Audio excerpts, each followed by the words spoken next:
That's a government agency aimed at protecting consumers. The Consumer Finance Protection Bureau has done some good for citizens, reaching multi-million-dollar settlements between credit card companies and wronged customers. But it also turns out the CFPB is part of this revolving door that's constantly turning between government and the finance sector. One of their top guys, Leonard Shannon, is leaving the agency to go back to a corporate law firm. So is this just another example of the cozy ties between corporations and the government? To discuss more about this revolving door, I was joined by Bart Naylor, a financial policy advocate at Public Citizen. Here's his take.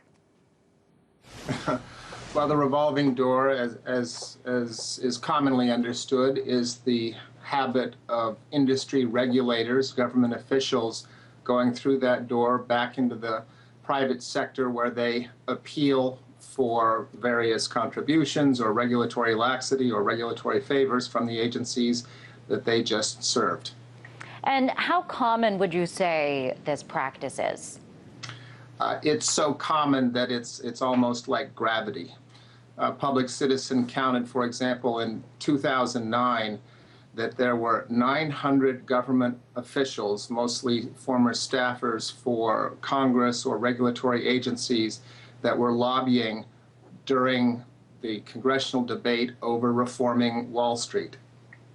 Wow, that is quite a large number, and want to give a couple specific notable examples here. Dick Cheney is the first one. He is the chief of staff for President Ford. He was also, I want to also point out that the ones in blue are their public posts. The ones in red are their positions held in the private sector.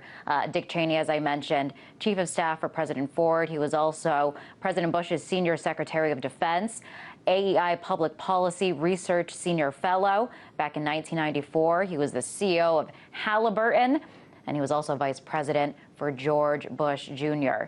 And our next example there was Jake Stewart. He held several positions in the Clinton administration, the vice president of business development at Alcoa, the counselor to U.S. Treasury Secretary, and he was also the managing director and global head of corporate communications at Goldman Sachs from 2012, and he's still in that position. And we have Meredith Atwell Baker. She was at the Legislative Affairs Office of the State Department back in 1990. Also the director of congressional affairs at Cellular Telecommunications Industry Association. She goes on there to a few more positions. And interesting here, 4 months after voting for Comcast, the Comcast-NBC merger, Baker accepted a job at Comcast. So, Bart, I want to ask you, why become part of a government agency if your intent is to go back to the private sector anyways? Money is the most obvious candidate explanation.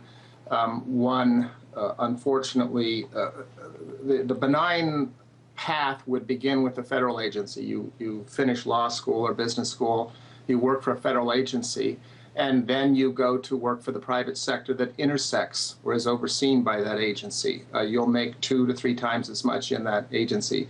For example, one of the higher salaries that you could get at the Securities and Exchange Commission, if you are almost the head of enforcement, is about $160,000 a year.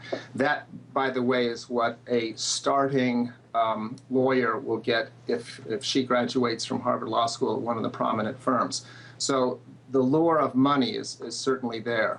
But the pernicious problem of currying favor with that future employer or advantaging your knowledge of how the agency works for that future employer certainly is a problem that is a problem for public policy. Can you talk more about that, how this revolving door does affect public policy?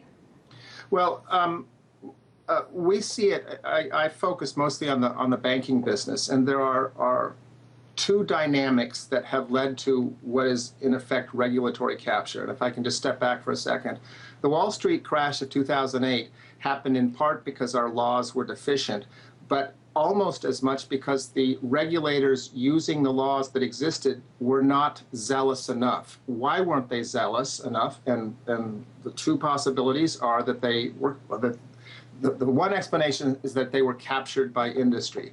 Why? Because they were essentially going to work for industry later, and or they'd come from industry. And then what's we call the Stockholm Syndrome, namely that their exposure, the regulator's exposure, is 99% to other bankers. They get to see us, the consumer side, very, very little, and they begin to speak and think like industry. That was Bart Naylor, a financial policy advocate at Public Citizen.